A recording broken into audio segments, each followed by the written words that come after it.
Hello， 大家好，欢迎收听新一期的肥话连篇，我是肥杰，我是惠子。今天我们要跟大家聊的是什么话题呢？这2年我觉得我们发现啊，我自己发现啊，就是好像大家在形容一个人的时候啊，越来越多的开始使用一个词或者说一种说法叫少年感。对，我是觉得如果你评价一个正值少年的人，比如15、16岁的初中生啊，或者说这个16、17岁的高中生，你说他这个是有少年感，并不算是一个非常什么好的评价，人家本来就是少年嘛，对吧？对。但是如果咱们现在在用这个少年感这个词儿来评价一些已经上了点岁数的人，比如像咱们这种，像咱们这种已经上了岁数的人，被评价有少年感，其实我不知道，我个人觉得还算是一件蛮开心的事儿的。对，其实我也觉得，就是开篇名义，我觉得少年感应该就是算是一个褒义词，算是个褒义词，是对，所以也是因为这2年这个词儿被越用越多，然后呢，我们就想说来聊一聊关于少年感的一些事情，然后我们顺便也想说，借着这个机会，我们也思考一下啊，就像咱们这种已经上了年纪的人啊，我们都已经过了30，眼瞅着奔40的人了，对吧？用北京话说，那就过了3张，那奔4张去了，咱们要怎么保持少年感？我这里有一点点不同意啊，为什么我们要聊这个话题？你明显谦虚了，我谦虚了。明明当时说的就是说你还挺有少年感的，所以我们要聊一聊什么叫少年感。谁说的？咱没说。不是，你每次都是这样的，我给你提一个选题，我说什么我们聊聊什么，你说哎呀这个咱不懂呀，咱没有经历，那你说少年感我们凭什么聊？有经历呀。大言不惭了啊！对，所以我们今天就是想跟大家聊一聊啊，这个少年感。然后同时我们也刚才也提了，就是过了这个30岁了，或者说上了点年纪了，要怎么去保持少年感？我们2个人可能也有一点拙见啊，我们在这里跟大家分享一下。对，我们在前面也是要说啊，当然就是我们2个人说的这些，接下来可能聊到的一些观点也好呀，或者我们觉得能保持少年感的一些方法，仅代表我们2个人自己的这个想法。是我们2个人自己的观点。如果要是说，比如说有些朋友咱们来听的时候，你觉得说，哎，这个不对，或者说你觉得这个说的不全面，或者说不充分，或者说你觉得还有更多其他好的方法，欢迎大家在评论里面跟我们互动起来啊！我们这个节目是一个互动播客。我发现你这个人怎么逼逼赖赖的，一点都不少年，说那么多。我觉得吧，丑话说在前面，不易发生一些不愉快的事情。你这种就属于老年感，老年人丑话说在前头，过分谨慎了是吧？对啊。你等会儿，我喝一口我茶缸里的水。完了，这整期聊少年感，他妈非常老成啊！我是觉得，因为我们的听众里面好多都比较年轻，我觉得他们可以听我们这个，然后可以预防自己失去少年感。哎，这个好。对，而且我觉得还有一个事儿，就是你刚才提到我们听众比较年轻，可能他们现在正值那个都不用别人夸你有少年感，就具备少年感的时候，他们就是少年，就是这帮少年们啊，对，给我们这帮少先队员们，给我们的老帮菜给点建议，我们怎么保持少年感？对，我们现在就属于2个人在这里。结果后来发现评论人家都是4个字：痴心妄想。来，咱回归正题。我觉得开头我先想抛出一个问题，就是咱既然要聊少年感，咱得先说一说，咱俩各自觉得什么是少年感。好，你先说吧。好。啊？怎么我一下给问住了？怎么噎住了？每次都是我先说，为什么不是你先说？我跟你讲，少年就得敢当先哦，你一马当先，先说。我以为是lady first。那我要说的话，我其实就是因为我是抛出这个问题的人嘛，所以我就先去查了一下，就这个少年感到底在就是网络上是怎么解释的，然后一查我才知道，这个少年感它确实就是一个网络词汇。它就是源自网络的，它其实指一些人呢，就是已经不在这个少年的这个年龄段了，但是他们依然还拥有一些青春感，然后看起来很阳光、很有活力的这种感觉，被称为有少年感。你刚才在说的时候，我脑海里面浮现的就是你的样子。Oh my god! Oh my god! Oh my god! Oh my god! 其实我觉得他这个解释啊，就是非常简单，没有特别细。甚至说就是从字面上解释一些什么是少年感，但是我是觉得你不是问我是怎么体会少年感这个词儿的，我会觉得这个少年感应该是一个更多方面的少年，要解释少年感，肯定要解释少年这2个字。我觉得它是不仅仅是一个形象上的，或者说是一个精神状态上的、身体状态上的，甚至你的意识层面，我觉得有很多东西你都要保持在这个所谓少年的这种感觉上，你才能被称为是有少年感。而不是说单纯某一方面。比如说有的人觉得说，哎，我好像长得年轻，我不显老，我有少年感。是有的人说我穿的年轻，我天天都是初中校服出街啊，显得我年轻。你是那个老年痴呆吧？有的人可能觉得说，哎，我思想特别超前，我特别追这个潮流文化，或者追这种时尚文化，这种新鲜东西，我很少年。我觉得都不能再从一方面来说你有少年感。少年是一个多面体。哎，对，是个多面体。对，你抛出这个问题的时候，我也去查了一下。你查了？我主要想知道少年到底是多少岁，然后我才能去想少年感是个什么样子。严谨多少岁？说15、16岁是少年，就这两年时间。是吗？你中华文字的博大精深，虚指虚数，你懂不懂？所以虚就是一个什么范围？你刚才也说要说一个范围，然后你说15、16岁，15、16岁嘛，我估计就是一个初中生到这个高中低年级的这样子一个状态。所以差不多是从比如6年级开始到大学毕业之前。对，咱们现在就是说是在考试嘛。严谨一点嘛，我们既然要聊这个，对，因为我本来想的是会不会那种20出头也算是有少年感的男孩。算的。因为你一说少年感吧，我这个人就特俗。你看你就是一个多面体，你上来就特有价值。但你一说少年感，我脑海里面闪过就一些帅哥，什么王鹤棣啊、吴磊啊，这种都让我觉得他们很有少年感。但我在想，会不会他们本身就年轻，他们这本身他就是少年，不是少年感，至少离得不远。对，离得不远。我查了查，那我就觉得现在查出来少年是15、16岁。然后我又一想到过了30，像我们这种过了30又要保持，确实特别难。确实离太远，因为15、16岁，你30，你相当于2个少年。这不是这么算。你刚不说15、16岁是虚指吗？你2个少年，然后你还要除开，就把你切开，你才保持少年感。我就觉得还挺难的。就我觉得少年感，它不是说显得年轻。就如果说你是长青春痘啊、贪玩啊，然后什么不负责任啊、冲动啊，这些特质，少年的特质都不算。这个只能说你没长大。对，我觉得就是真正的少年感是他给你的感觉是比实际年龄要年轻的。就是我们不是在讨论显得年轻，如果是显得年轻，那我见面就是说你才20吧，就我认为你就是20岁，或者你就是17、18岁的那个年龄，就你看起来好年轻，你不会觉得他有少年感。但是少年感它一定是他展现出了不属于他这个年龄的那种年轻的状态。对，你这个跟我刚才想法很一致。对，就是我说它不是任何一个单一层面或者说单一维度上它显得年轻，有点像这种感觉，就是一个人当你能体会到他有少年感，一定是跟他深度接触之后，你会发现他在各个层面都有一种不符合他这个年纪的，甚至说可以说应该就是比他这个年纪要年轻的这种心态，或者说他的思维方式，或者说他的想法。对，然后我跟你这里有一个我要再澄清一下，我可能刚才没有讲清楚，就是你在大部分时间你都知道而且感受到他有年龄经历带来的睿智和阅历，但是偶尔他又展现出了那种少年充满活力的精神状态，然后这个时候我才感觉到这个人有少年感。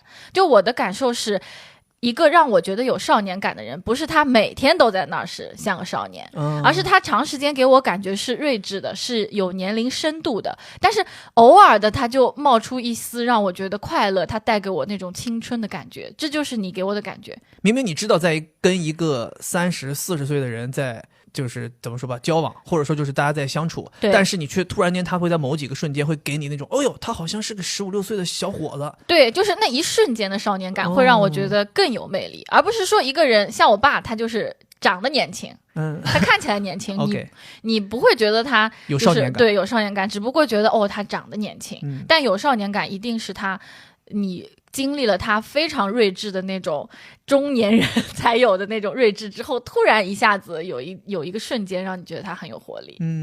其实我在就是查这个少年感这个词的解释的时候，我还看到有一个报道啊，就是他之前在说嘛，就说少年感，很多人就是滥用少年感这个词，就是老是夸别人有少年感有少年感，然后他就举了一个例子，说就是用错了，说他说好像是一个韩国的综艺节目啊，里面就是有一个男的，他就是一个人生活，独居生活。他可能那个真人秀就是记录这个人独居生活，然后他可能就每天睡觉睡到下午，然后睁眼之后啊饿了没东西吃，叫一外卖，然后就开始吃完之后他就开始看剧，他还喜欢看那种女团，然后他就看女团，然后打游戏，然后晃了一天就过了，然后就很宅。然后那个节目的评价说，一个37岁的人过得像一个17岁的孩子一样，然后形容他有少年感。然后这个文章就说，就这个词用的非常不恰当，他的意思就是说，一个人活得像个孩子，就是他像孩子一样不负责任，像孩子一样去浪费时间，或者说像孩子一样去完全不顾及后果的做一些事情，这不能用少年感来衡量他，或者说不能用少年感来评价他。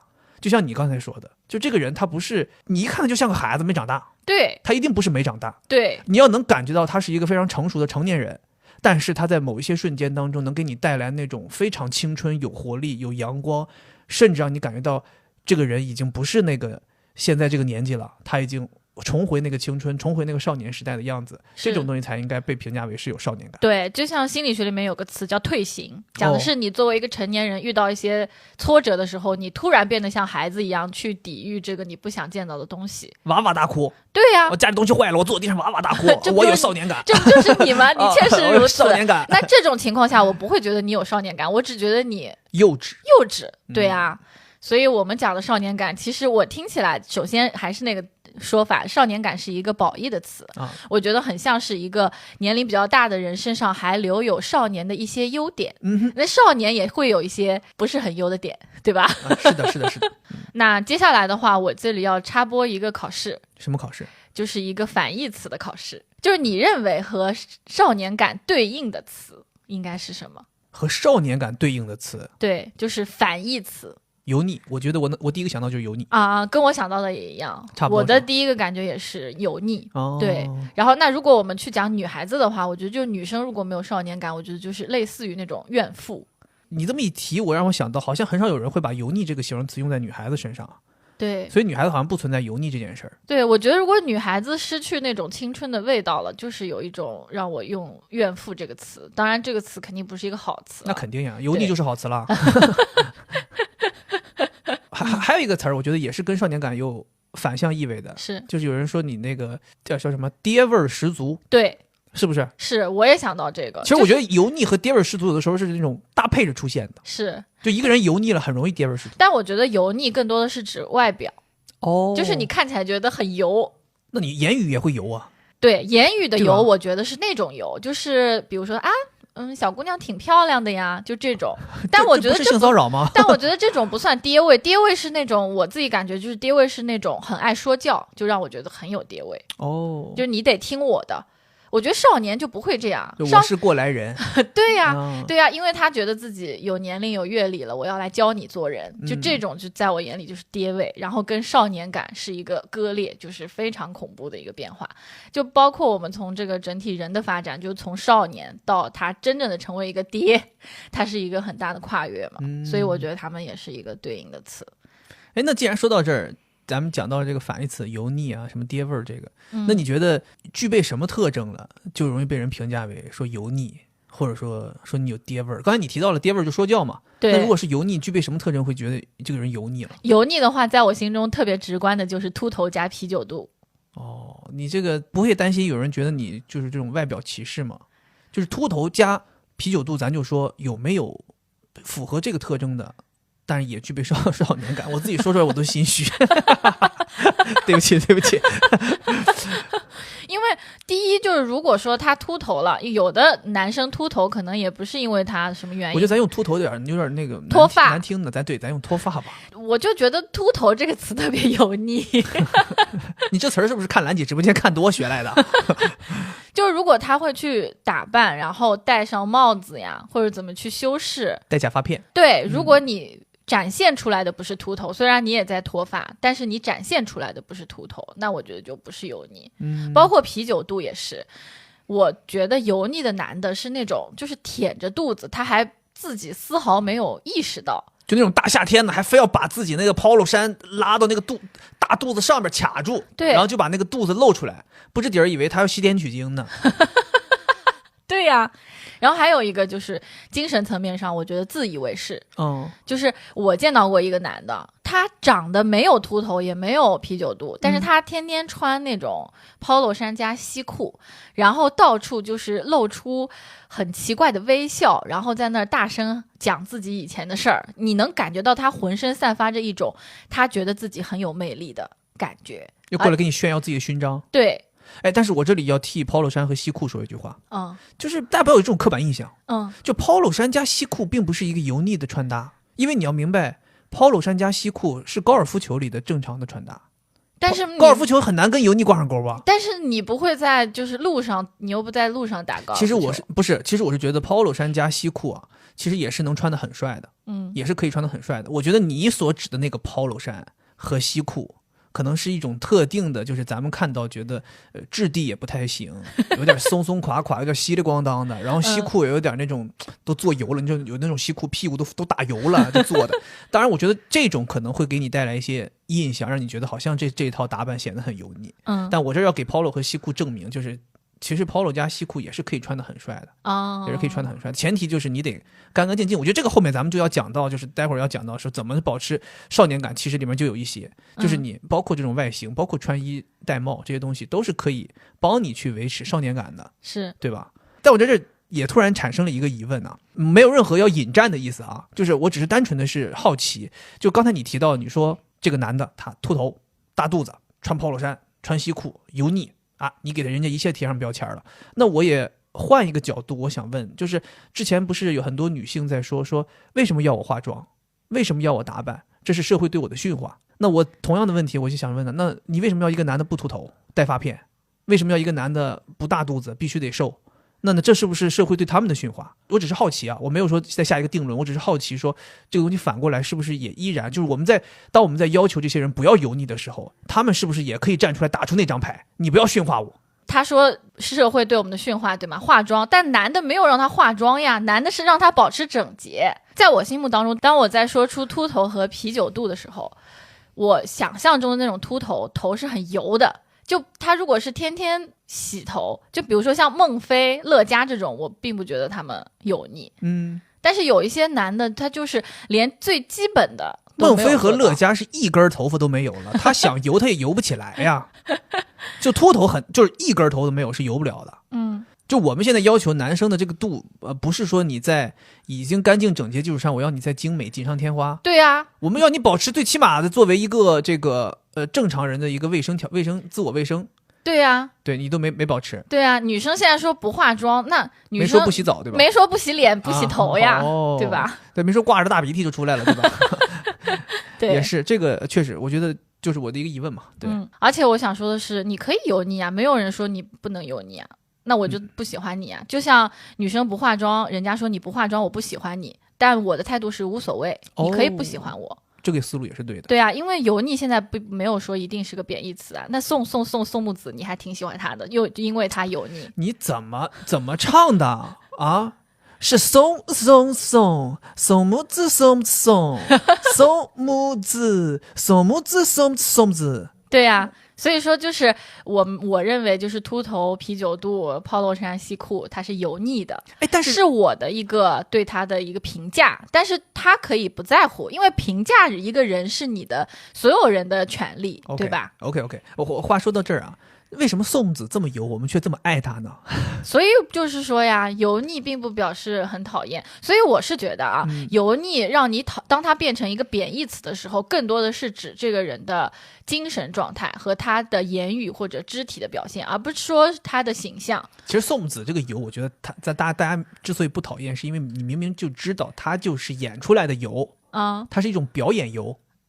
它不是真正油，对，它是表演油，它是天然油，对，因为它是那个调和油，对，因为不是天然油。他的其他的这个采访过程中，你能感觉到他就是一个很正常的人嘛，对，他就是一上舞台，他这是他的表演风格，是对吧？就是又狗又油，狗油。所以说油腻让人讨厌的时候，大部分情况是他确实整个人展现出来的那种精神状态不好，就说白了就是自然流露的油才是真的油，对，做作的油反而还能接受了啊。对 OK， 咱们就是赶紧推进到咱们下面这个，咱们觉得怎么能保持少年感？是，对，我觉得这是咱们今天的重点。嗯，对，我首先觉得第一个保持少年感的，就是最重要的，或者说大家能够一眼看到的，就是你得保持一个很好的一个身体状态。是少年体力好呀。对啊，少年身体状态非常重要。这个身体状态其实包含很多方面。是，首先第一方面就是生理状态，就就是你刚刚提的，你得体力好，对吧？我这个这2年深有体会。就是我以前胖的时候也没有人说我有少年感，你很清楚这个事儿，对吧？我那个就前几年，就是说白了就是21年瘦下来之前，你胖的时候，甚至别人都觉得你是40多岁了。有人说我70后呢，夸我70后呢，有些那种奔40大哥管我叫大哥呢。对，所以我发现我瘦了之后，然后人们才开始有人大言不惭，有人说我有少年感啊。对，所以我是觉得，就是你这个身体外形，包括身材。这个的保持其实是能够帮你造就少年感的，是，也就相当于说人瘦了之后，其实相应的你的精神状态也会变好，这是一个有少年感的一个方式。就相当说白了，你要想办法去保持自己的身材，你要自律一点，对吧？然后同时当你能保持身材了，那么你自然而然的就会拥有一个比较良好的运动习惯。我觉得运动这个东西，其实一方面瘦了会让人精神状态好，另一方面就是因为你瘦的原因是因为你运动了，所以运动也会给你带来好的精神状态。所以我是觉得想保持少年感，你要有一个非常一致性的良好的一个运动习惯。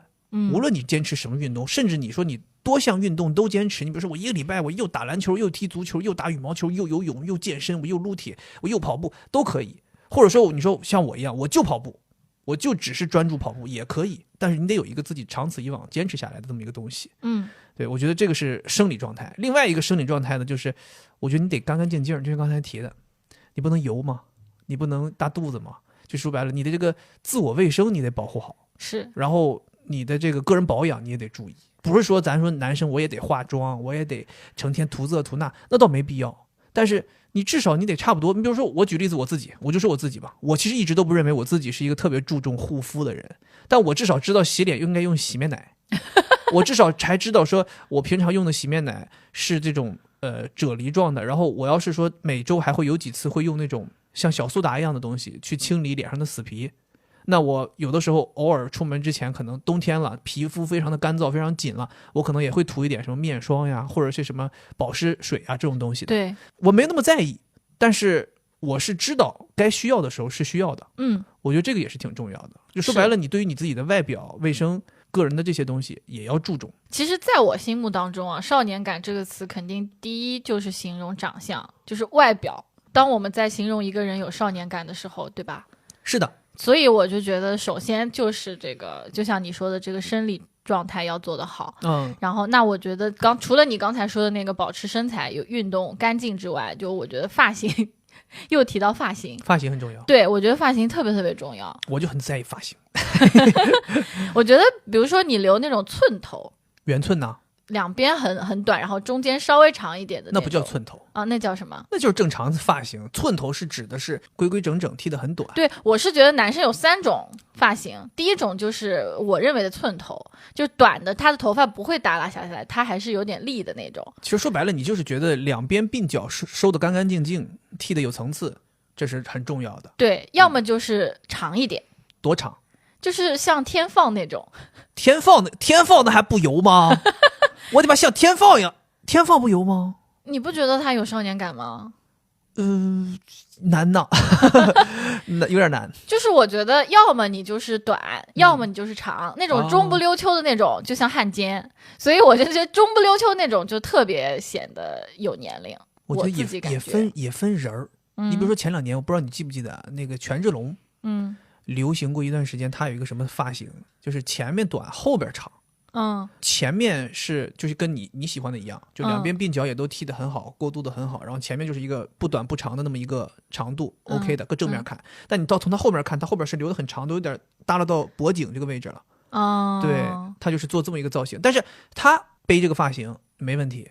但我看到很多人同样也背这个发型就不对味儿了。什么叫背这个发型啊？我就是我的一个惯用词，就是这发型不是在头上嘛，就是像背着一样，就是一个用词习惯拥有这个发型。对，就是别人也做同样的发型，就跟他比就差很多。反正我觉得就是其实就跟当年02年世界杯的时候小贝那个公鸡头咔一下上去了，那当年都多少人模仿了。一度就是流行起来了，大家都这样，你看哪个人能赶上人家？所以我觉得发型这个东西，像你说的，我觉得你收拾的干干净净，两边该怎么弄都剃得好，别人那边鬓角都滋了出来了，对吧？对，所以我就觉得人你要有少年感，首先你要重视你的发型，你要去做你的发型。而不是什么都不管。对。然后如果你秃了，你就要去治疗。现在不是说不能治呀，就是不能治，你也可以戴发片嘛，我刚刚不说吗？对呀，所以你就是如果不管的话，我就觉得就会欠缺少年感。但不是说欠缺少年感就不好啊。如果你想追求少年感的话，是的，那你就要像刚才说的，运动、保持身材、注重卫生，去整理你的发型。对的。另外，我觉得一些比较直观的，比如说眼镜要擦干净。哎，这个很重要。有的时候我跟男生，比如说比较近的去对话，那你可能会看到他的眼镜。对对对。有的人的眼镜真的好恐怖，像古董一样，上面都有指纹，都能看清楚他指纹。你就跟着他面对面就提取他指纹了。对呀，真可怕，就是不干净。这个我真的觉得，就像你刚刚说的，那你为什么要求他？这个真的是基本要求，是的，对吧？这个眼镜要干净。哎，这我就顺便提一嘴啊，就是我对眼镜的干净是非常有要求的。因为我提醒一下大家，就是眼镜这个镜片是有层镀膜的，这个膜如果时间长了，你有污渍或者说油渍，长时间的话，它会慢慢的侵蚀到，穿过这层镀膜，然后侵蚀到你的镜片上。无论是镀膜的损坏还是镜片的损坏，都会造成眼镜的损坏。眼镜的损坏，镜片的损坏了，那是不可逆的。所以如果你希望你这一副眼镜能够用的时间长一点，当然如果有的人说，我没关系，我认为很少有人有这个习惯，说我2年3年就换一副镜片。还是用同样的镜框，但我换副镜片，大部分人可能就连镜框一起换了嘛。是，所以我是提醒大家，就是眼镜不能说很长时间不擦，是最好是每天都擦。你像我们没办法做到像人家英国绅士那样，每天兜里还揣一手帕啊，揣手绢，对吧？我推荐大家就是你兜里可以揣那个，我就最常用的就是小林的那个擦镜纸。是我每天出门会把眼镜擦干净，然后同时我会在兜里再揣一片。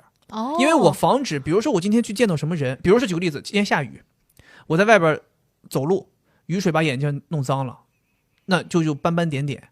我要再进到室内跟别人见面什么的，我就会把它擦干净。或者说，比如说我自己去吃碗什么麻辣烫，咔一下，飞溅了。你这个叫强迫症，不叫少年感。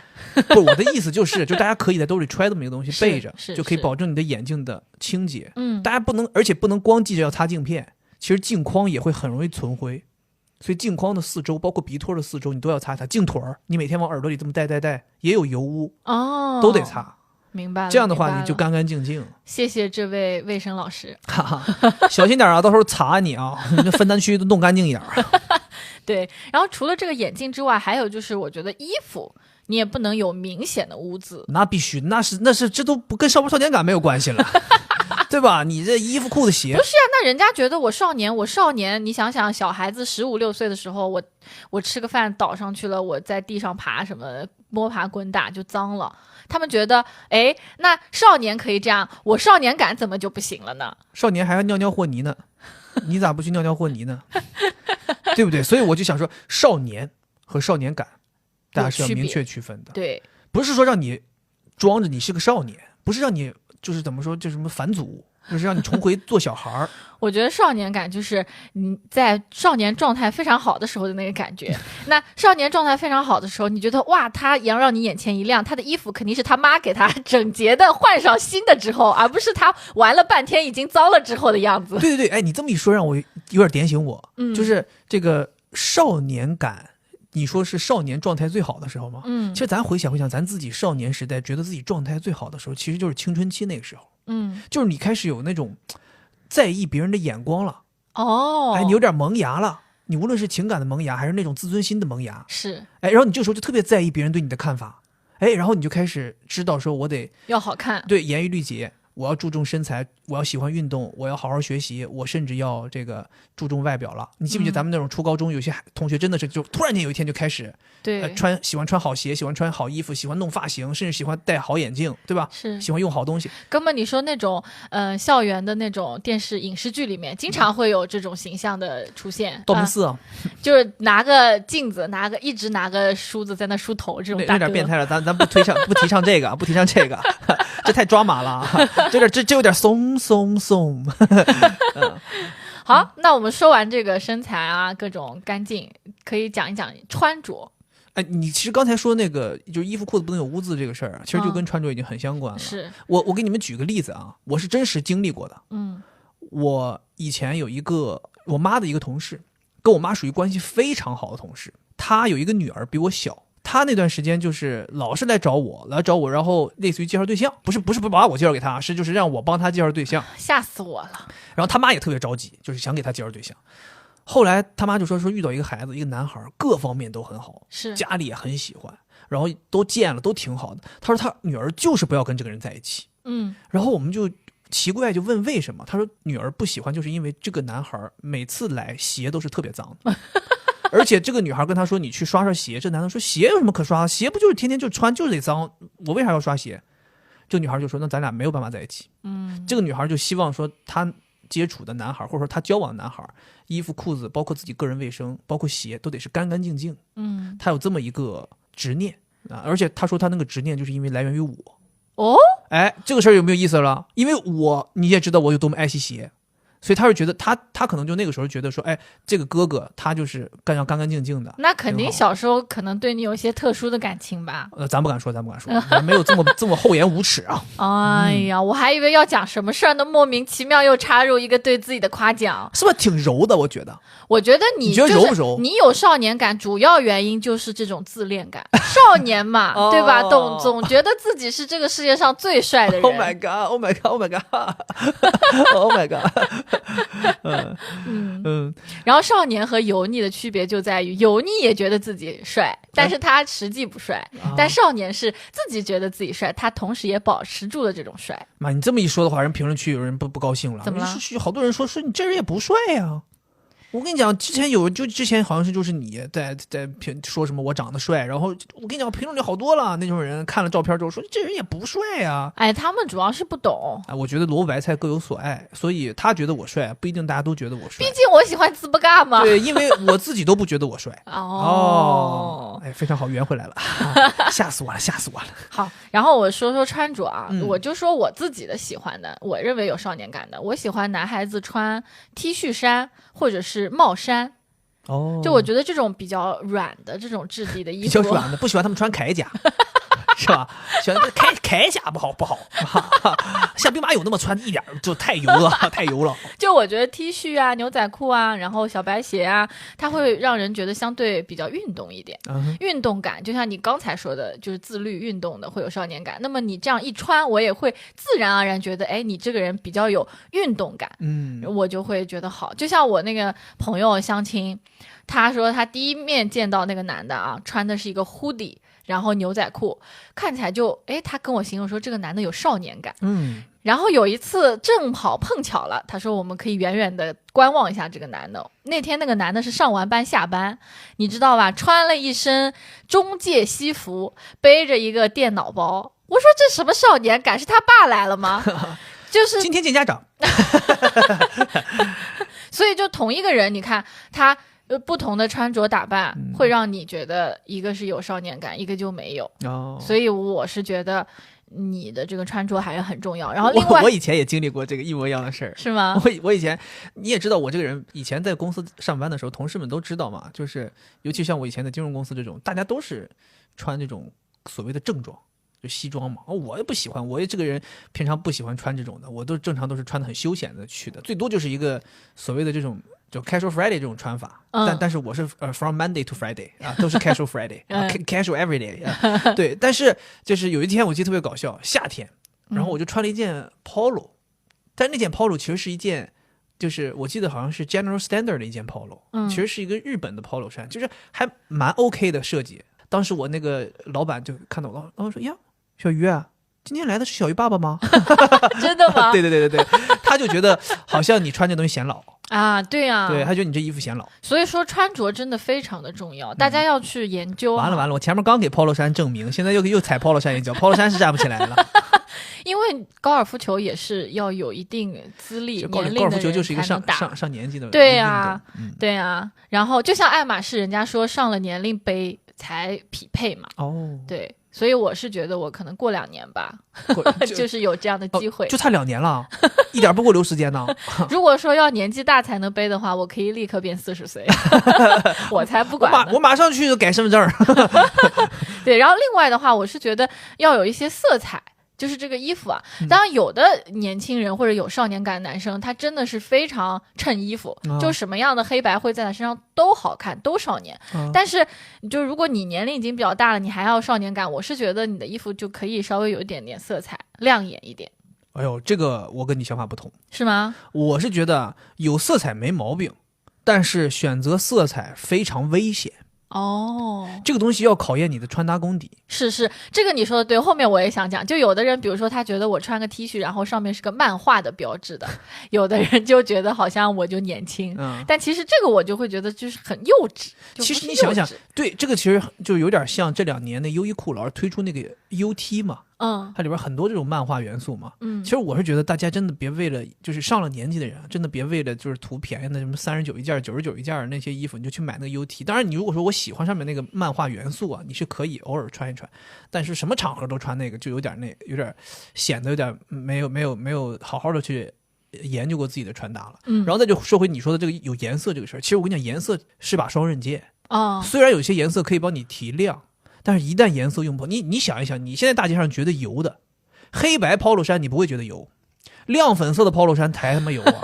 还要把那个亮绿色的 polo 衫才油把 polo 衫的那个领子立起来。对啊，亮黄色的 polo 衫才油啊。胸口一个大的人骑着马打马球那才油啊。你记不记得我们有一次在滨江看到一个粉色衣服的男的，你说我靠，这个人也太油了。对啊，你想他在脱发，然后他在大肚子，那就完了。所以完了。所以我跟你讲，反而啊，就是你如果颜色如果你搞不明白，你就走黑白灰素色。其实你仔细想一想，有很多比如说一些明星艺人，他们在拍广告代言的时候的照片，基本上他们都不太会敢去挑一些亮色，除非说这个品牌非常有品牌色要亮。那我跟你讲，我这样说原因是因为我当时想到了庞博，就是脱口秀大会里面的庞博，让我觉得是一个很有少年感的人。是吗？他年龄也蛮大了，好像比我们还大，但是他老给我一种像大学生那种感觉，然后我就想起来他每次穿的衣服都是花花绿绿的。那他们那个是因为节目整个的那个现场的效果跟这个东西都能搭得上，包括你像豆豆也是很有少年感的，对吧？他其实穿的衣服就是一些小颜色块的点缀。但我刚刚想举一个例子，就最近你们有没有发现沈腾开始回来说开始打颜值了，打颜值这张牌了？真的假的？那你是没关注？沈腾最近是 GQ 还是 Vogue 拍了一个封面，应该是 GQ， 就是一套新的这个封面。你能感觉到沈腾一方面他是瘦了，另一方面他留了这个络腮胡子，就很显他年轻。然后再一个就是他其实在搭配上面他就是搞的都是那种大地色系，或者说黑色的高领毛衣，这些东西其实都是素的。真的要穿彩色，我跟你讲真的很难打。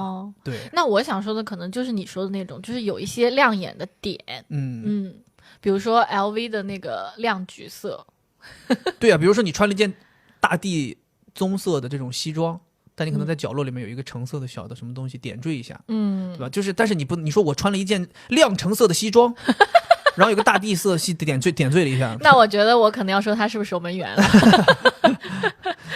对，其实就是咱说的就是这个生理状态嘛，对吧？其实另外我刚才提到的就是精神状态你得好，是，就所谓精神状态好，咱如果是说白话说的话，就是你得有精气神儿。是，我觉得少年感很重要的一个因素就是你得有精气神儿。对，我觉得有少年感的人，就是他眼睛里面是有光的。哎，对的，有的时候你也不知道为什么，你就感觉他的眼睛很亮，对，有生命力。你不能萎靡不振，对吧？而且你这种像你说的有光，其实恰恰反映的是他的这个人生态度比较积极乐观。是，他每天就是有点像那个大叔，你记不记得有一段时间在网上火那个早晨起来迎接太阳是给什么身体充满自信的正能量。但我们说的就是我们不是说网瘾少年的少年感，但也不是说智障少年的少年感。对，我的意思就是你这个精神状态得好。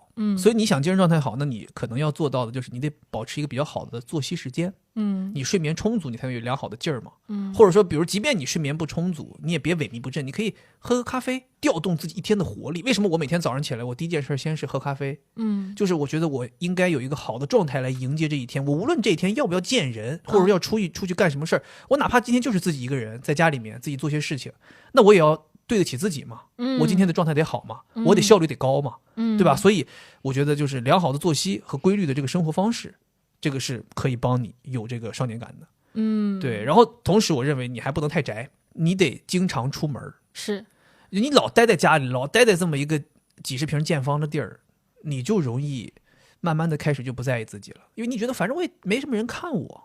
对，我为什么要收拾干干净净的？我为什么要保持好的精神状态？你有的时候就有点像是那种你硬给自己嫁出去，哎，你出去了，就给自己什么吓着，不是说那个嫁，不是 Mary 的嫁啊，不是 Mary 的嫁，是 shelf， shelf， 把自己嫁出去，你懂吗？就嫁出去。OK， 我明白，就是你刚才说的那个不能宅，我其实也挺有感触的。就是我的感觉，少年感的人，他是一种有蓬勃的生命力的那种，他很张狂，他很张扬，就是一个小小的地方会让他觉得很难受，他要到很大很大的世界当中去，然后发散他自己的魅力。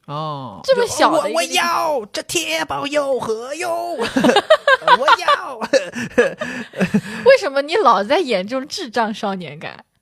我就是想到了嘛，其实讲心里话，我们在做这个策划的时候，没有想到这期节目会聊成现在这个样子。为什么聊这么放肆？我们本来是以为是一个非常非常正经的一个分享嘛。对啊，就是上那种、完了，我觉得我们最近一段时间这个策划总是就是打我们一个措手不及，陷入搞笑，就聊一聊就开始搞笑。对，我觉得本来我们想的这个是要上那种3联的杂志，那种少年那种杂志的书的那种感觉的，结果现在就还是最后上故事会了。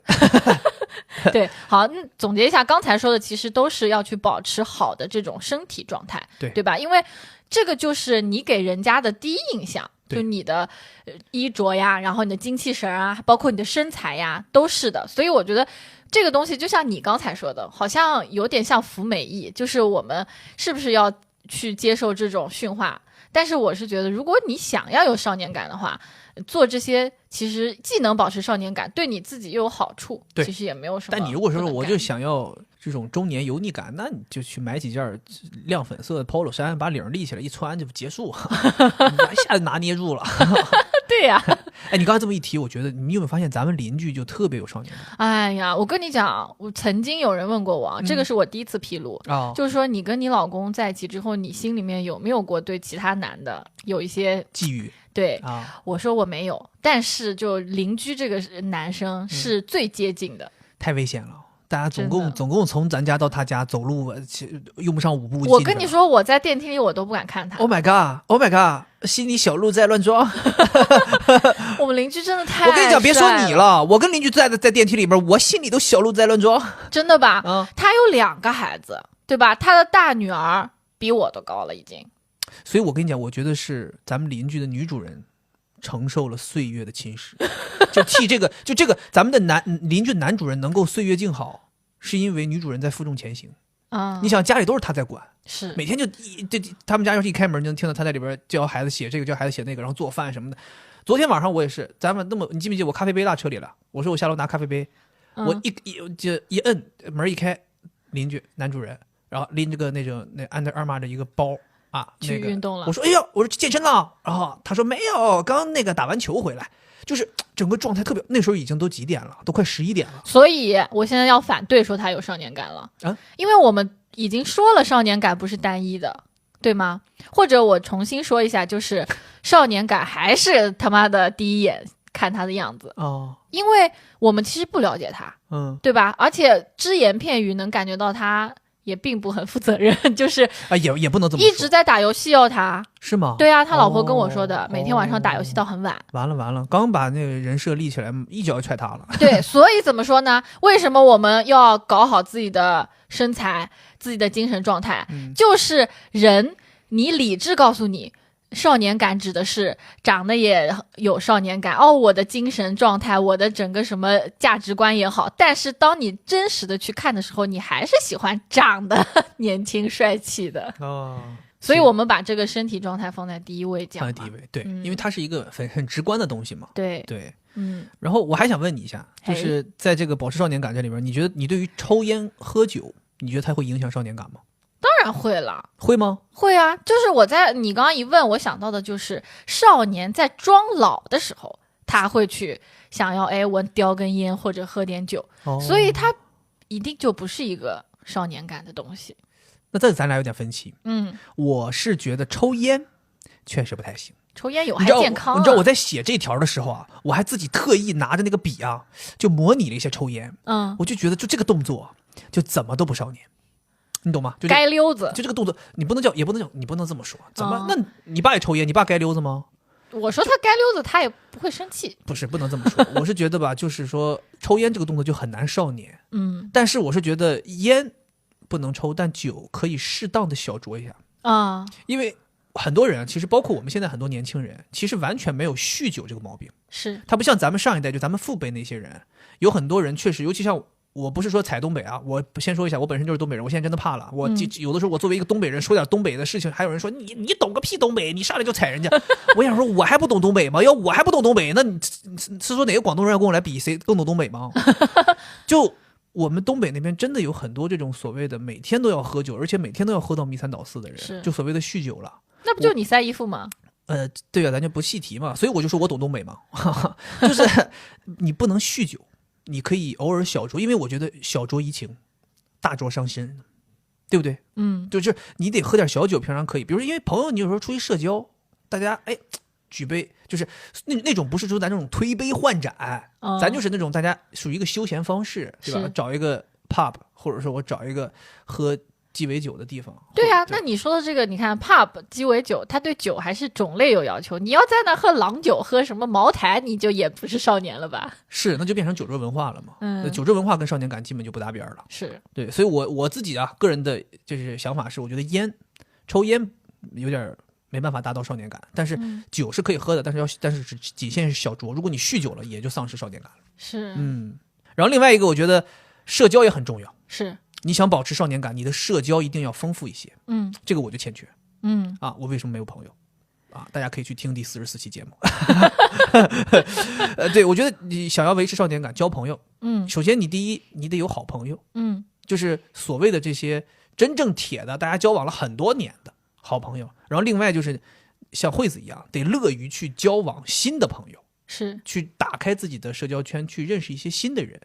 这种也算是一个在社交上的一个接纳和开放。对，我觉得因为就是你好的朋友或者有少年感的朋友会带着你一起有少年感。对，像我比如说认识我的实习生，然后我跟他们也会去成为朋友嘛。那他们都很年轻啊，00年的，对吧？01年的，然后他们喜欢的东西，我经常会模仿、模拟，比如然后。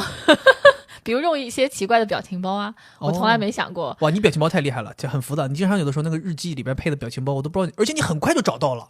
就昨天我记得在车上，你说你在写日记，然后你说我得找一张图，找个表情包来配图，然后这句话说完，你说这个可以哦，为什么这么快？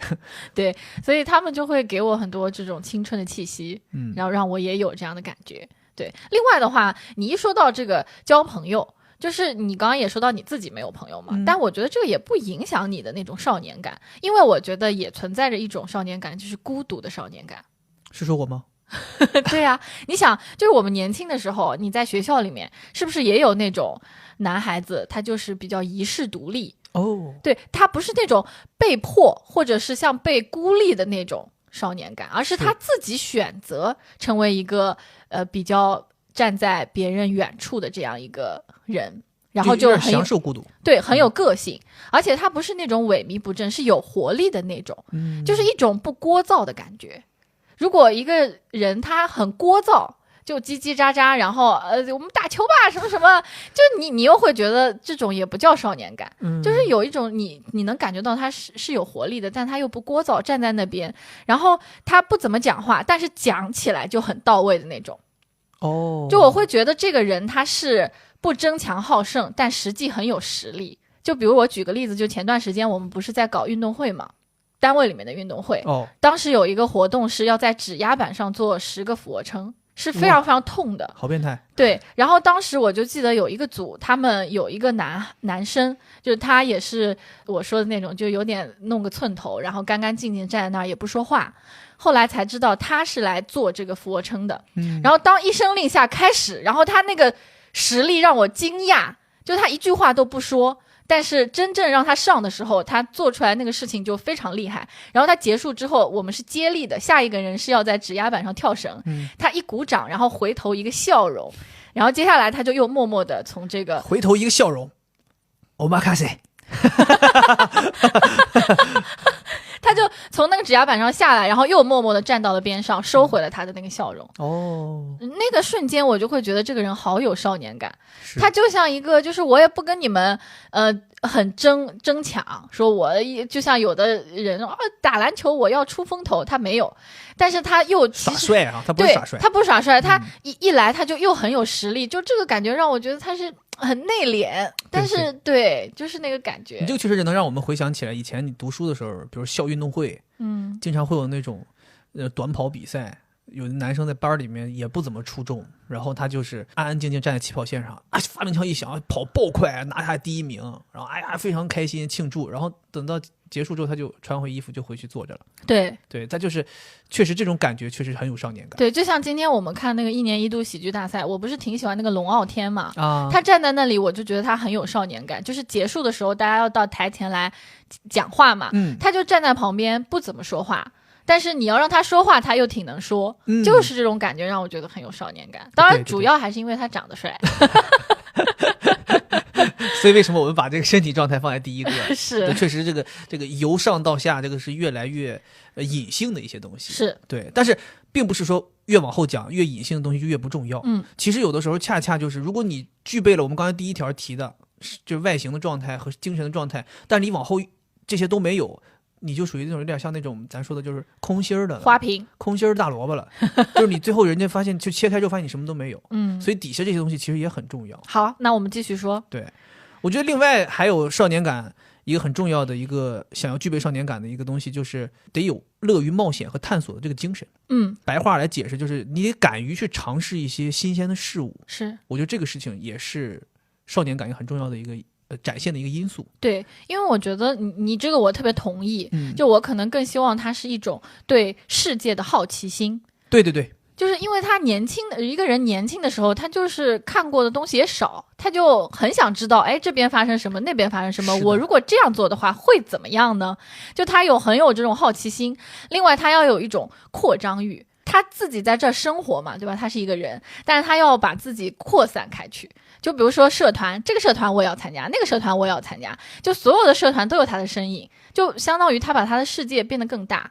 然后另外少年他还会有一种征服欲，就这个世界上这些东西我都想要拥有，都想要尝试，就这些感觉都让我觉得他是非常有少年感的。就为什么一个人后来年纪越来越大了他就没有少年感了，是因为他越来越接受社会要让他做什么。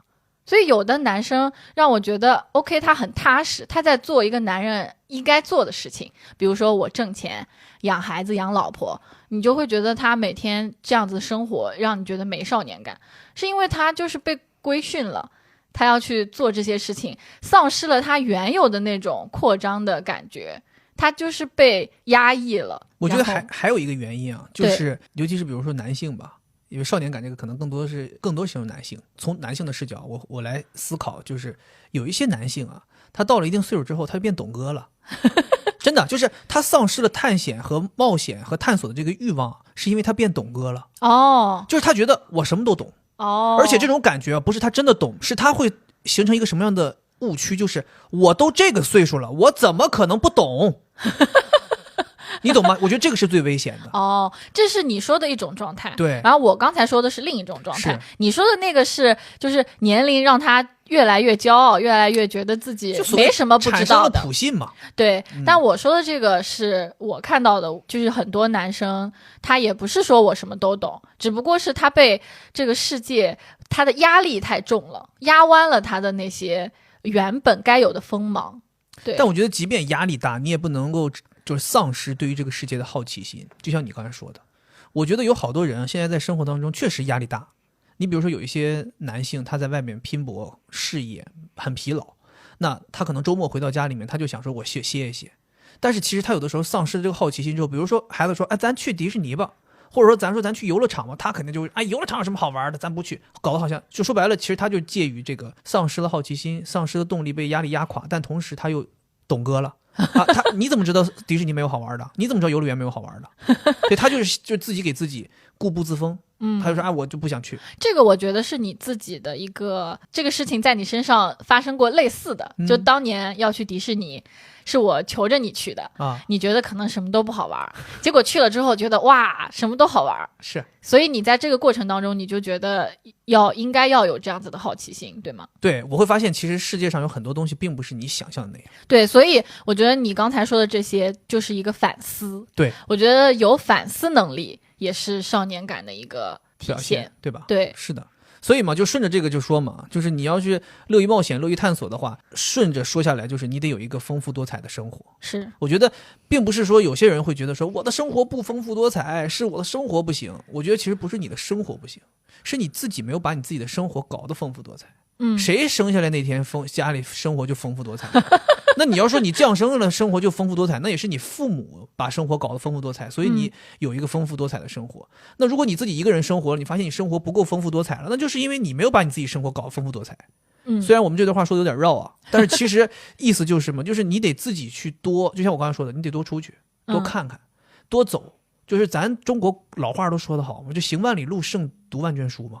所以有的时候你真得多出去看一看，然后多去体验。就像你刚才举那个例子，我没去过迪士尼，我要是真的没去过，我到现在今天可能在这个话筒前面我也是说迪士尼有啥好玩的，对吧？但是真正去过的人才知道其中的乐趣，是，对吧？同样有很多道理，比如说有的人说，像我现在也开始慢慢接受有些东西我以前不喜欢吃，你比如说去厦门吃那什么土笋冻，我也不想吃什么虫子呀，但是你也敢于尝试，即便你尝过一口之后你发现不好吃，你大致知道它确实是不好吃，而不是你自己大脑里面哐给它盖个戳，说它就是不好吃，所以我不吃。是，对，我觉得大家得去营造一个自己比较丰富多彩的一个生活。这个其实有一个前提，就是首先你得有自己的爱好，一个你坚持了很久的爱好，因为爱好可以驱使你去有更多的丰富的生活。是，如果你这什么爱好都没有，那你确实不知道今天出门想干啥。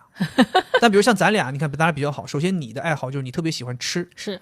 那我们周六周日，我们这正经说不上有6顿饭吧，我们至少有4顿饭，美食周末。对，我们就出去吃嘛。然后我又喜欢喝咖啡，对吧？我们又可以出去找咖啡店，所以我们这下午和晚上这是吃喝这东西都安排了。然后我又喜欢逛街，对不对？然后你有的时候喜欢一些文娱生活，看剧啊，像以前还能看电影的时候，你喜欢看电影呀，是，对吧？包括你还有的时候想说见朋友。对，我们都有这些东西，我们这生活自然而然的就遵循着我们的爱好和喜好就丰富起来了。对啊，你刚才在说的时候，我就感觉到我们的生活很快乐，然后这种快乐和雀跃就让我觉得很有少年感，是吧？对，因为我觉得有的时候有些人就是他很沉闷，然后没什么情绪，然后每天就感觉得过且过。就这种我就会觉得像是被生活磨平了棱角，就你不愿意再走出去做一些有趣的事情。但你刚刚说到爱好的时候，我想到的是，你觉得爱好有那种有的爱好有少年感，有的爱好没有少年感吗？就这种区别。就是我想了想，就比如说之前我的实习生跟我说一个事儿，他说你发没发现在上海的那些这个公园里面总有一群老头在吹萨克斯风。那我想徐汇滨江我天天跑步太多了我就会觉得不光老头啊，老婆也吹呀。我就觉得你喜欢萨克斯这也是一个爱好呀，你也很丰富啊，在那吹呀，但是你还是觉得他很老，你不会觉得他有少年感。但如果这个人喜欢的是弹吉他，一下你就觉得他有少年感了。就包括比如说你喜欢收集鞋子，或者喜欢一些小玩具，我觉得有少年感。但如果你要集邮呢，就感觉有点老头了。我觉得你说这个固然是有一定道理，就比如说咱们听众可能也能感受到，就是如果现在有一个人坐在这儿吹萨克斯风，然后和弹吉他，你肯定觉得弹吉他这个人，就哪怕他俩都是60岁，你也觉得弹吉他这个60岁这个人年轻有活力。但我觉得这可能是这个乐器本身给你带来的，因为萨克斯的表演者大部分都是比较安静的，比较有这个看起来有阅历的人。然后那吉他的表演者可能大部分都是，即便像李宗盛这种，你也觉得是这种浪子啊，中年浪子，对不对？所以我觉得浪子是少年感吗？我觉得是说，就是可能是乐器，或者说这个东西本身确实给大家带来一些刻板印象。但我对爱好这方面，我是觉得啊，就是所谓的你自己的爱好，你得是一个真正的有自己个性标签的东西，而不是一个流于俗套的。就好比说集邮，你说集邮，咱们父辈那帮人真的好多人集邮啊。所以我觉得，如果你这个爱好是流于俗套，就是因为大家都集邮，所以我也集邮，我觉得这谈不上叫你爱好。就随大溜就没意思。对吧？就好比说，你如果说我如果不是从初中就开始喜欢鞋子，一直喜欢到现在，我如果说这鞋势好的那2年我喜欢鞋子了，那人家也会说你随大溜。我觉得随大溜就没有什么少年感。可言，就是说你得坚持的够久，是一个你自己真实的东西，你有自己的见解，你有自己的体会，你自己有自己的一套标准。就比如说我喜欢买鞋子，我也不是什么火买什么，我自己有自己的喜好。我有的时候甚至买的鞋子很多人都不喜欢，但我觉得这个设计厉害，我想要。包括我喜欢收集乐高，我也不是什么贵什么大什么件数多我买什么，是我一直在收集一个没有什么人问津的一个系列，慢慢自己在弄。少年就是要敢于独树一帜，就说你说的有个性，有个性。哪怕现在说白了，我就是喜欢萨克斯风，我都已经吹30年了，不行吗？可以，我厉害，我玩的好，也可以，对不对？我是觉得就是，当然，我赞同你刚才说的那几个，有乐器可能会给表演者带来一些刻板印象，是对，但是我是觉得还是大家得怎么说，有一个那个爱好，就是你得坚持，坚持的够久，然后并且你能把这个爱好和你自己的个性融合在一起，这才是有少年感的表现，而不能随大流。明白了。这2年好多人随大流，我其实觉得有些东西，比如说有些人玩表，动不动开始玩表了，那是不是就随大流？我觉得有的随大流。那玩表本来就不怎么少年感，就跟穿 polo 衫打高尔夫一样，这叫富豪感。OK，sorry，举的什么例子？思维混乱也是少年感的一个表现。那我这期可表现太充分了。敢说呀，就我不用一定要什么按照什么规矩，按照什么逻辑来讲，我们就是敢讲，就是有少年感。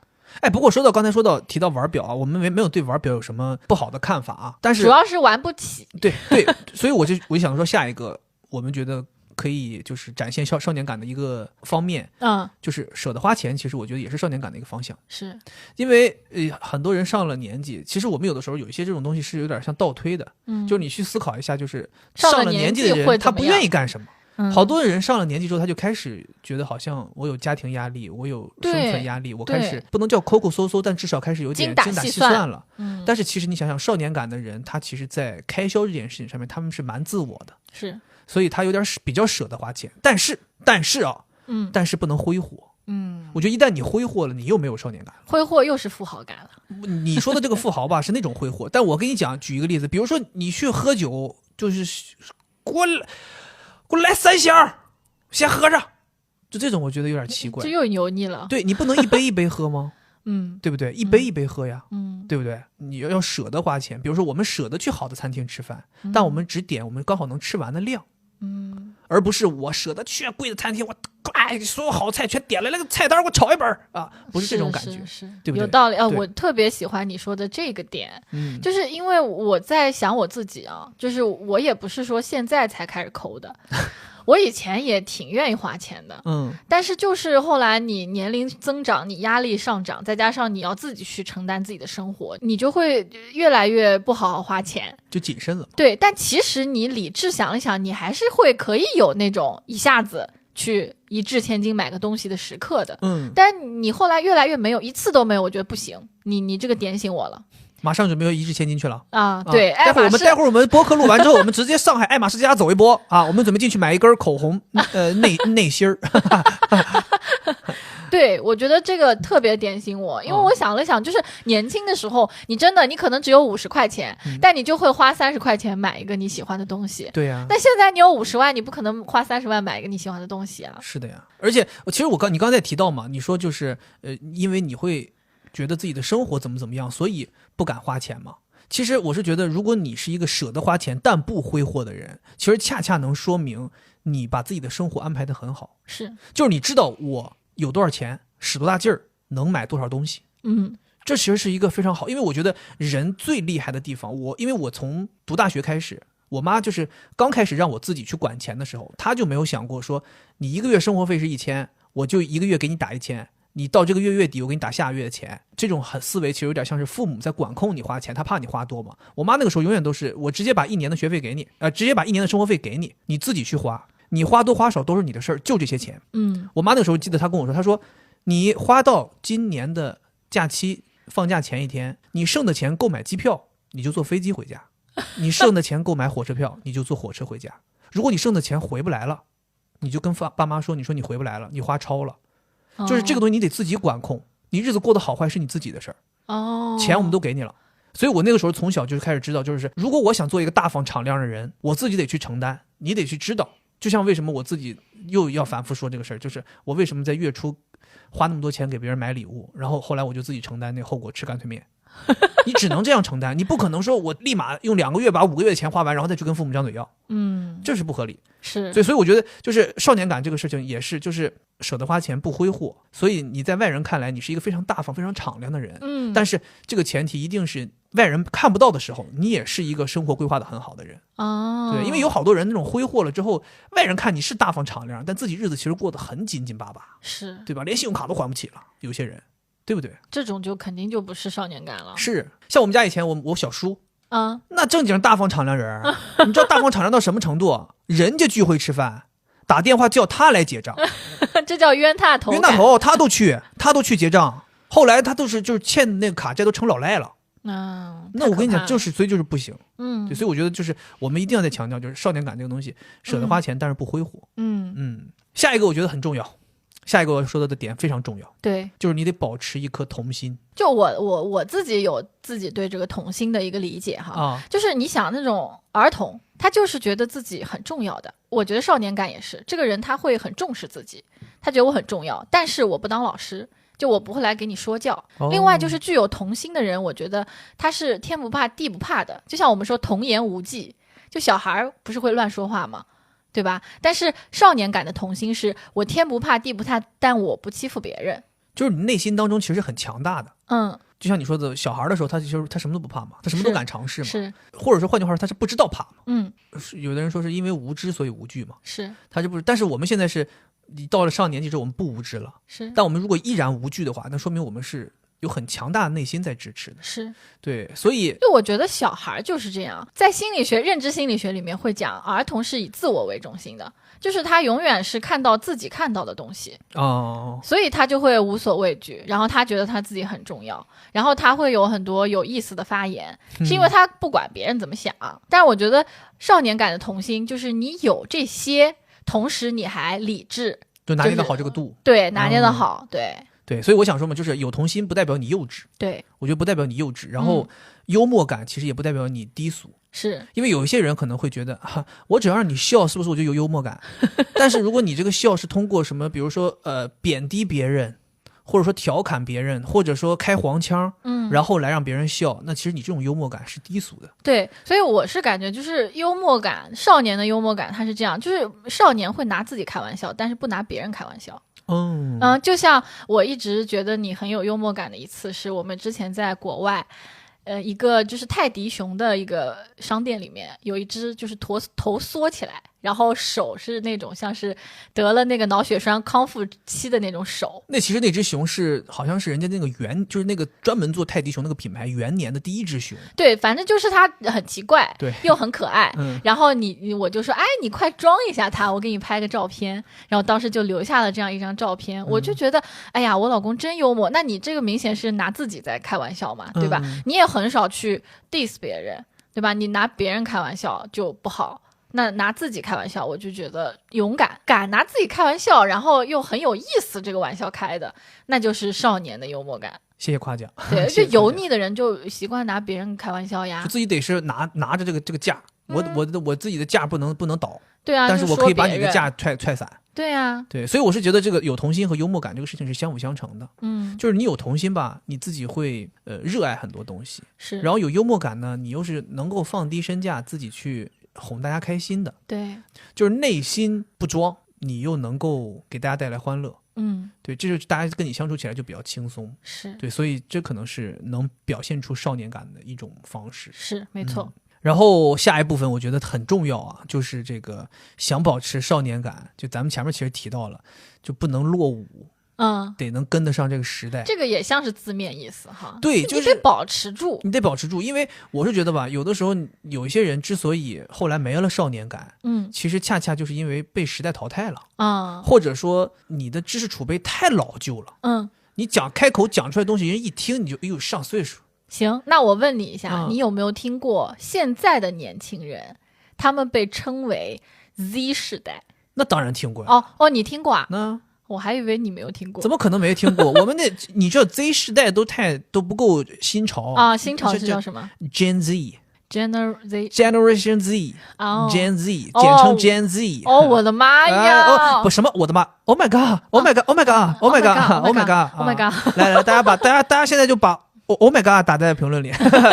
Oh my god！ 这个 Gen Z 啊 ，Gen Z 指的是我网上查了查，说是98到14年这样的出生的年轻人，对，肯定比我们小很多。然后它主要指的是一堆，是这些受互联网影响很深的这个一代人。对，所以我是觉得我们就是得追上去。是的，我觉得要跟什么 Gen Z， 我们一定是要追上去的，因为你刚才看了你说的98到14嘛，我们其实离着人家这个最老的这个老线，我们这个 old line 啊，这不是 deadline 啊，是 old line 啊，我们离这个 old line 我们还差8岁呢，老线对不对？我们离这还差8岁，所以咱们肯定你得想办法多去接触这个东西。是，其实我觉得我这个事儿就受你影响非常大。是吗？我其实就是一个比较守旧的人。对，我记得我之前跟你说过，我说我不知道是不是因为家庭的原因，我父母就是这样，就是不太愿意接受新鲜事物。就是在接受新鲜事物这件事情上面，我们很喜欢待在自己的舒适区。但是我觉得你爸妈还是挺接受的呀，新鲜谣言和一些诈骗内容，可信了。对，所以我想说，就是跟上时代这个东西也是分几个层面。首先第一个很简单，就是我们觉得在知识层面你不能落伍。就是你得保持学习，就像咱有些人说的终身学习，你得不断的去摄取，然后一些新的东西，你不能去对这些新鲜事物去抵触。比如说咱们现在接触智能手机，保不齐再过个10年20年出现了更厉害的手机，更厉害的电脑，或者说现在有一些新的 app 需要你去操作，去可以帮你生活便利化的东西，有的时候不能因为说我要去怎么样，还要新学习，付出学习成本，我就不想弄。但是你仔细想一想，其实你付出那个学习成本之后，你的生活的便利是远远要超过你付出的这个成本的，很划算的。你得去想办法去多接触这些事儿。但你一说到学习，我有的时候会觉得，如果你太爱学习了，也有点丧失少年感。我觉得少年感的人啊，他愿意去接触新鲜事物，但是同时他对于学习的态度，有的时候是那种有点机灵的逃避。也让我觉得很喜欢。就像你有的时候就是这样。所以就是学习这个东西，你得把握好一个度。对，你不能成为一个死读书本的这么一个人。对啊，你得是有点那种，有点像咱们以前学校里边那种，好像他又没怎么学习，但他成绩又不错。对，有的人我就觉得会矫枉过正，特别是有一些80后，因为80后有一些人他就是在那种知识改变命运，然后父母对他们在学习方面的鞭策是很强的。是的，所以他们就很爱学习，然后年纪大了之后他又没时间，他就会去学那种什么1分钟学习1本书这种，我就觉得这个是非常没有少年感。少年就是我喜欢的东西，我会去钻研。对的，我不怕花多长时间，我去学会它。对，所以我觉得在学习这块的话，会有这样的一个见解。对，另外一个不落伍，就是我觉得在流行文化这个层面也不能落伍。那这个我绝对不落伍。对，就是我刚刚说，就是我受你影响，就是这个，就是这些 Gen Z 天天在听的、看的东西，有的时候我就是有点接受不了。对，比如说现在有个什么剧在流行。我有时候可能就不看，是。然后现在有个什么综艺的流行，我可能也不看。但是因为有你，所以有的时候你会跟我说，你说这东西你不看，这东西不看你就落伍了。有的时候我也是会听到身边一些年轻人说这东西你不看，就比如说你最近在提的这 First Love，对吧？现在就是大家都在说 First Love。这都是 first love。 我跟你讲哈，每次我跟你讲这个东西你有没有听过，你说没听过的时候，我的脑海里面你的人已经长出了白头发和白胡子了。Oh my god， 就真的有那种让人觉得很老的感觉。是，所以这就是说为什么大家得不一定说我得是沉迷去追这些东西，对，但是你得至少得跟上。是你得知道，比如说人家跟你提，就像当年我记得我印象特别深刻，我当年最早的时候，你那个王和帝就地心引力那个剧叫什么来着？苍兰诀。我记得第一次有人跟我说什么，人家都没问我，人家直接就在聊，说什么苍兰诀第几集怎么样。我说苍兰诀是什么？然后当时所有人看我那个眼神，就是那种像在看一个就古董一样，然后就说苍兰诀你没看？我说苍兰诀没看。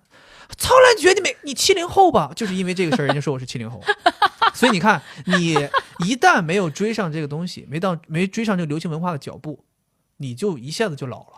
对呀，我跟你讲，你如果想要有少年感，你这方面是真的是不能落伍的。对啊，大部分的少年还是追流行，对追的，就肯定也有特别遗世独立喜欢看孔子的少年，但是大部分还是就是刷刷微博那种热门，现在热搜在搜什么，对吧？就是俗的少年。其实不光是我们刚才提到的什么剧啊、综艺啊这些东西，我觉得有的时候甚至一些热门的社会时事，对。甚至热门的明星八卦，我觉得都得去了解。就是这其实有点像现在就是这个互联网发展到我们现在这个社会，其实这些东西变成了咱们的茶余饭后的谈资。对，如果你没了这个，你就没办法跟大家社交了，没办法跟大家沟通了。你比如说现在大家，比如说举个例子，有些人大家在那儿就聊汪小菲大 S 的事儿，有些人在这儿聊什么社会时事、一些大环境的事情，你一个插不上嘴。你插不上嘴，你是真那就不行了，人家不愿意带你玩了嘛。对啊，你自己在那搞幽默、搞童心也没用啊。对，所以我觉得得去了解年轻人在喜欢什么。是你记不记得有一天咱俩在家里头，应该是个周末，一起来，你突然间就要拿家里的 HomePod 要放 New Jeans 的歌，因为你很少在家里听歌，你突然间放这歌，我说你为啥怎么突然间开始听起 K-pop 了？然后你后来跟我说，你说你不知道吗？你连这个都不知道吗？我说我不知道 New Jeans， 我说 New Jeans 是什么？你说现在最火的女团比那个 Blackpink 还火，怎么样？我想说谁呀？这是阿猫阿狗就出来就要跟 Blackpink 比。后来一听，我靠，我上头啊！他那张专辑当时好像总共就出了没几首歌，对，我就反复复，我现在车里面天天都放这个歌，是我太喜欢了。但我没有说他一定比谁火了，就是说他是一个新兴事物。对。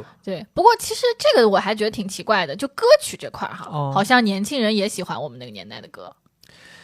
我跟你讲，华语乐坛没有希望了。就那次我跟你说，我们晚上加班的时候，一个99年，一个00年，两个女孩在听滚滚长江东，那不是这样，他们在听是我给你自由过了火，就是张信哲。对，然后我还调侃他们说，你们这个歌怎么是我们那个年代的歌？你们喜欢谁呀？然后他们说出来那些人也是什么周杰伦呐、什么王嘉尔啊，已经算相对年轻的了。是的。后来说了几个说告五人，我说那我也知道呀。告五人不是个乐队吗？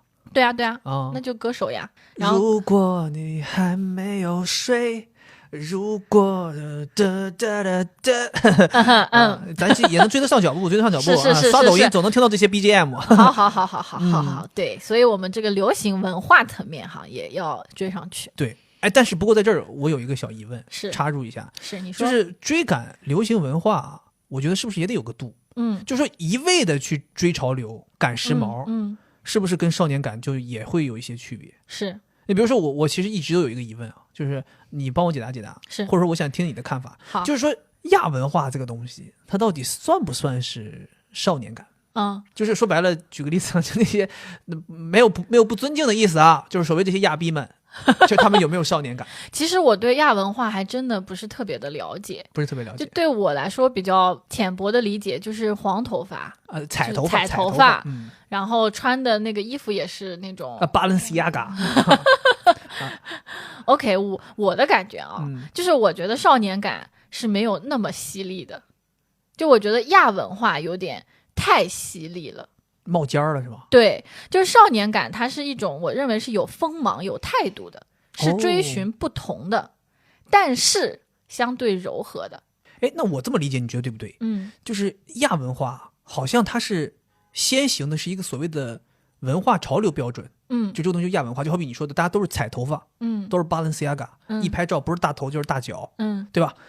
但是大家都是往那儿奔，但我们觉得少年感在追求这个东西的时候是要有自己的个性的，对，是要有自己的认知和理解在里面的。对，就是少年感是而不是就是人先行。对，是我，而不是一类人。对，然后是亚文化就有一种好像我要往这个人类型那边靠，我要钻到这个圈子里。是，就像咱比如说举个例子，你会觉得何同学他有少年感，因为他在自己那个领域他在钻，他在精，是对不对？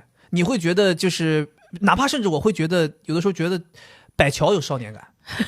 偶尔有少年感，对吧？我会觉得宗恒偶尔有少年感，我会觉得有一些这种专心做自己内容的人，他有一些少年感，就是这是人先行，你有一个自己的爱好，然后你去搞这个东西。但那个亚文化的东西，总感觉好像是那个所谓的亚文化先行，对，然后大家咔咔咔都往那儿去，是都往那儿去，然后所以你会发现，就像我说的，如果说有少年感100个有少年感的人站在一起，他们可能是100个样子，但是100个喜欢亚文化的人站在一起，可能都是一个样子，对，他们是一类人，对，就大家可能把少年感和亚文化联系在一起，就总觉得他们都是很不同的，很标新立异的，是很有个性、很有锋芒的。但我就是想去举例，我去做一个类比哈，我就觉得少年感它就像一个水晶的箭头一样，它是一个箭头是什么？射箭的箭头， okay. 对，它是光芒万丈的，然后它也是一个有明确指向性的。它是朝着一个方向的，但它是没有攻击感的，就不像那种铁箭头带着毒的，就射中了之后你会觉得难受。但少年感给你的感觉是，他射中的人就会感觉到心动，丘比特之箭，而不是那种心痛，是不是？丘比特之箭，对，就是少年感给我的，他的这种锋芒给我的感觉，他这个箭啊有方向，但是它是水晶箭头打磨过的，柔和的。你能感觉到它光芒万丈，朝着一个方向很坚定，但是它不会让你觉得它有攻击感。你记不记得前2年，应该是我们读大学的时候，那时候好多人喜欢用一个形容词，说你很潮，说你穿的很潮啊，说你是个潮人呐，之类的。就我觉得这2年这个词儿反而是越来越少了，大家甚至觉得这种词儿就是，如果是有人这么评价你，感觉像骂你，对吧？所以其实这个也换一个角度，就是说，如果你一味的就是追逐潮流、赶时髦。其实大家其实也并不会觉得你多么有自己的个性，再想一下这个逻辑，追时尚赶时髦无非就是希望自己能有个性一些，但当你丧失了个性一味的去追，那就毁坏了这个初衷嘛。所以我是觉得大家在展示个性的时候，不一定要走在时尚的最前面你才是展示个性，因为你想想现在也有很多人，比如说很多人喜欢玩这个所谓的阿美卡机，它其实并不是很时尚嘛，但是他们追求那一套东西是真正意义上他们喜欢的，而且好看的，而且有他们的所谓的文化底蕴和他们的逻辑在里面的。那一样的就是，当然我们也没有说在讲这个亚文化的事的时候，我们说什么谁好谁坏，没有，我们只是说这是2种完全不同的方式。是大家无论谁去追求哪个方面达到了极致，你都是一个好的境界。对，就是我也希望有一天我可以融入那个亚文化圈，但我是心里头明明是知道我自己不行的，就咱不行。到现在都没染过头发，从来没染过头发，对啊，咱不行，对，但那一样，那你想要成为何同学这样的也很难，也很难，对，所以我是觉得，我们只是单纯在从少年感这个角度在聊怎么去选择，在潮流和时髦这个东西上面到底去怎么去想，去选，对吧？我这里有一个突然想到的问题，就是我在想，我们是30多岁嘛，我们在聊少年，是不是就是我们理解当中我们这一代15、16岁时候的那种感觉？那如果现在是15、16岁的那些人，肯定跟我们那时候15、16岁的少年是有点不同的吧？那等他们到30几岁了，他们要追求的那个少年感，是不是就跟我们现在我们在追求的会有点不一样？我觉得每一个词都是属于一代人的，很有可能到了他们那个年代就没有少年感这个词了，他们可能就形容就是这个人很 Gen Z 感，是不是？所以他们就是想那些 Gen Z 的时候的事儿。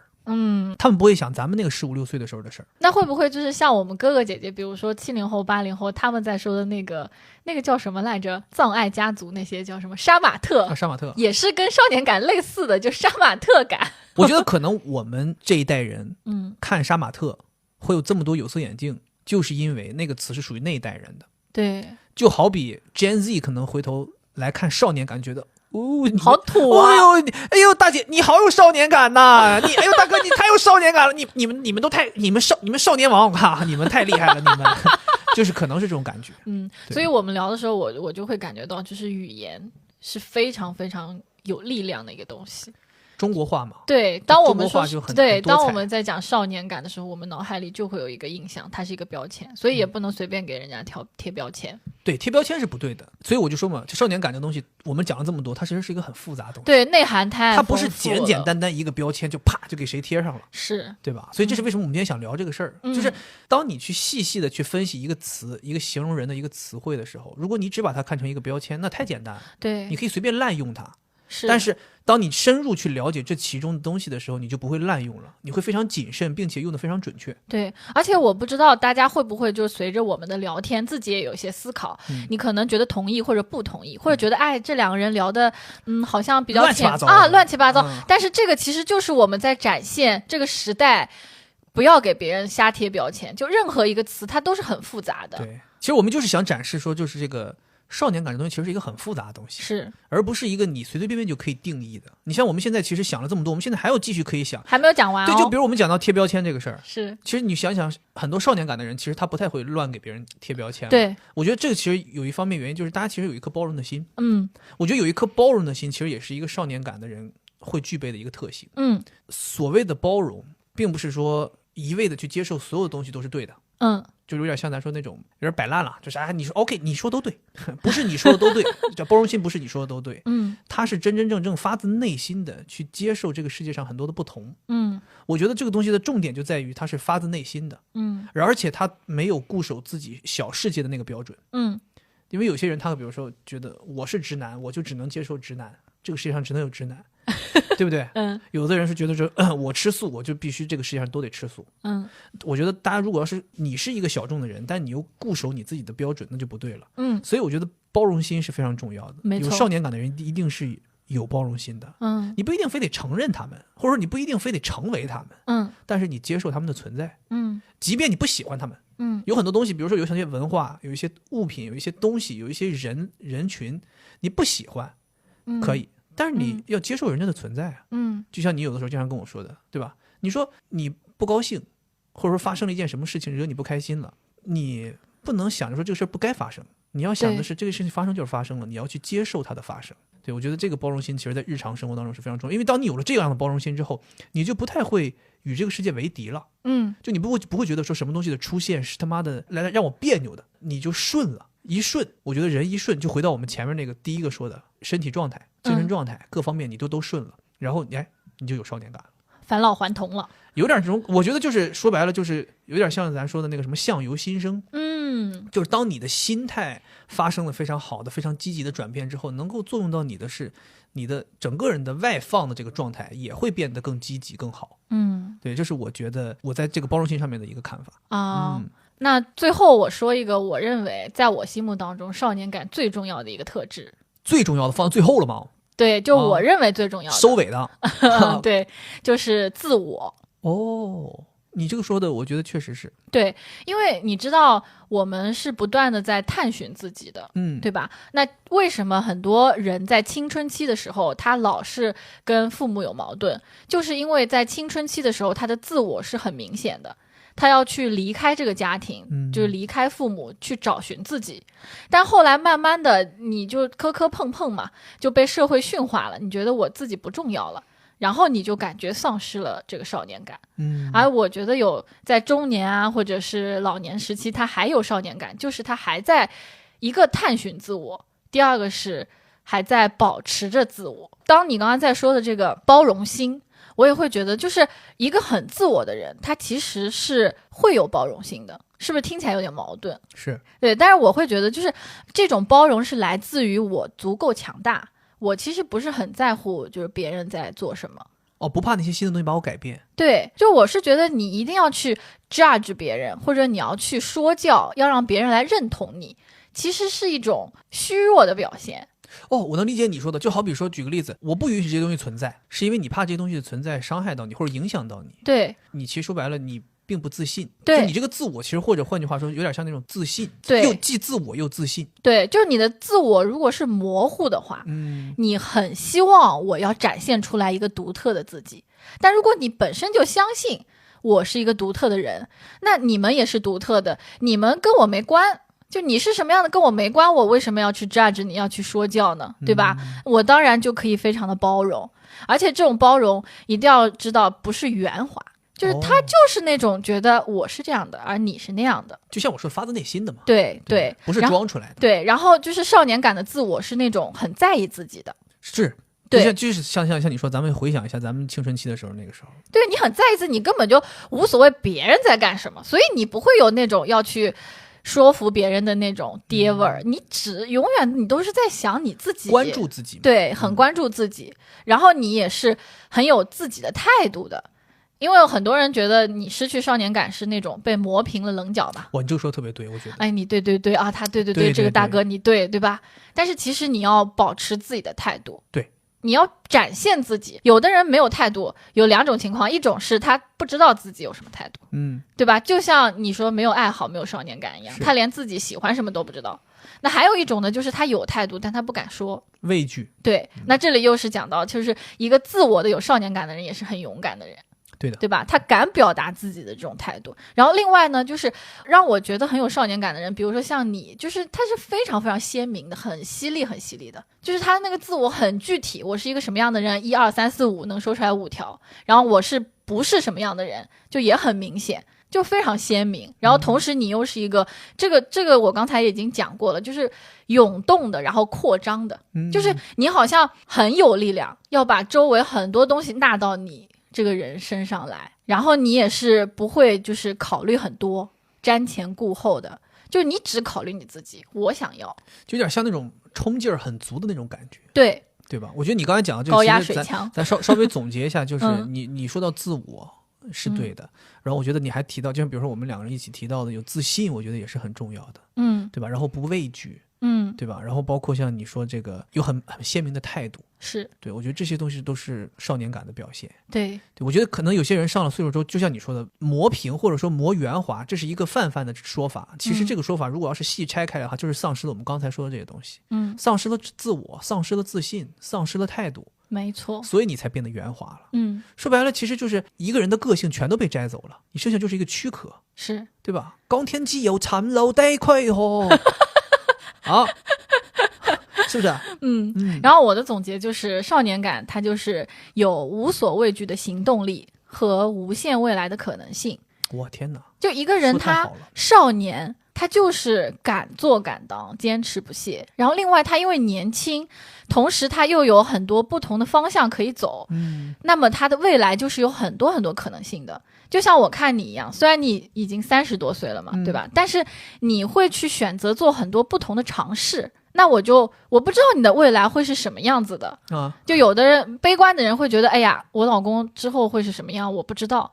但是乐观的人就会觉得，我老公这么大年纪了，他还是未来可期，就是这种感觉。有孤注一掷的勇气，也有一力承担的底气。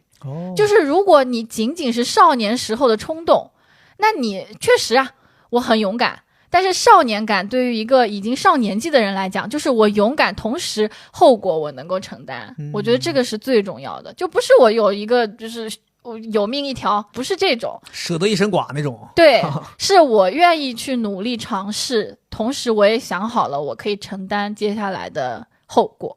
对，是，我觉得其实咱们俩你看说了这么多，当然我也很清楚，我们两个人即便两个人的脑子想了这么多，其实也肯定不是全面的。对，希望听众可以给我们补充。对，我觉得大家如果在生活当中，你觉得说你无论是遇到自己或者别人的少年感时刻，让你产生很深刻的印象的，所以你会想到说，哎，什么样做法或者什么样的人的状态是符合少年感这个词的，可以分享给我们。然后另外就是，如果你自己通过思考，你觉得，哎，这样做是可以有少年感的，那你也可以分享给我们。当然前提是你认同我们觉得在聊少年感这件事儿。就当然如果你不认同，我也欢迎你跟我们讨论这个事儿，或者说给我分享你的见解。其实我们聊了这么多，我自己想啊，就少年感其实是一个非常复杂的东西。就是为什么我们刚才在聊到前面的时候，我们说到它不是一个简简单单的标签或者形容词。就是我们聊下来之后，你会发现它其实是一个人身体当中的状态非常复杂，由一点一点细分出来的。然后你每一个状态可能都需要保持一个非常好的度。其实我们刚才前面聊到很多东西，你如果一旦走向极端，你都可能会，比如说像你说的，我有态度，但如果你凡事都态度特别激进，也不行，对不对？我自信，但我如果自信到自大了也不行。没错，包括像咱们说的追逐这个潮流文化这个事情，那你需要保持更新，但是你又不能一味的一股脑的去追，陷入了。对，所以可能很多东西你想要达到少年感，你得找到一个平衡。对，其实这个就是我说的，你其实还是有你这个年龄该有的睿智的，对，只不过点缀了少年时期的那股精气神儿。我其实刚才特别想说的就是少年感这个词其实是一种很平衡的状态。但凡往年轻那边偏一偏，你就会显得幼稚鲁莽了。但凡往老的这边偏一偏，你就会显得有点难听的叫油腻，或者说过分成熟了。是，但是当你在中间尺度拿捏的非常好的时候，平衡的这个点的时候，你就有了少年感。所以有点像咱们中国文化当中的一个所谓的中庸的这么一个东西。当然中庸这个词听起来就老了，但是就是咱们就是希望能够更好的去用更多的词去解释给大家，让大家能够听明白。对，或者说也不让大家听明白吧，其实我们在跟你们聊的时候，也是希望我们两个人自己能够剖析清楚，能够自己去明白。但我觉得不用追寻一个答案，是，这就是少年感。对，就我们聊了，我们把这期节目聊了，分享给了听众们，听众们听了，我就觉得很开心。无论聊好聊坏，对不对？对，哪怕有的人说，哎，你们的节目做的稀碎啊，也没问题。对，但是我们就是想通过这个事情确实来表达，或者就像你说的，我们做这期节目就是少年感的一种表达方式，对吧？对，而且我自己是深有体会，就是我觉得当你觉得你有了少年感，或者就像我刚才说，你找到了这个生命的平衡，你能够更好的去看待自己，更好的认识自己，然后更好的看自己之后，你就能更好的去看世界。相应的你就可以更好的去认真的生活。我觉得这个可能是你人生在寻找状态，无论你要找幼稚鲁莽，还是要找少年感，还是要找成熟稳重，你最终想要的那个结果，其实无非就是更好的认识自己，更好的去认识世界，更好的生活嘛。对，所以这也是我最后刚才说的那个点，自我认知自我是非常重要的。我们中国人就是很少，对，就因为我们要集体主义嘛。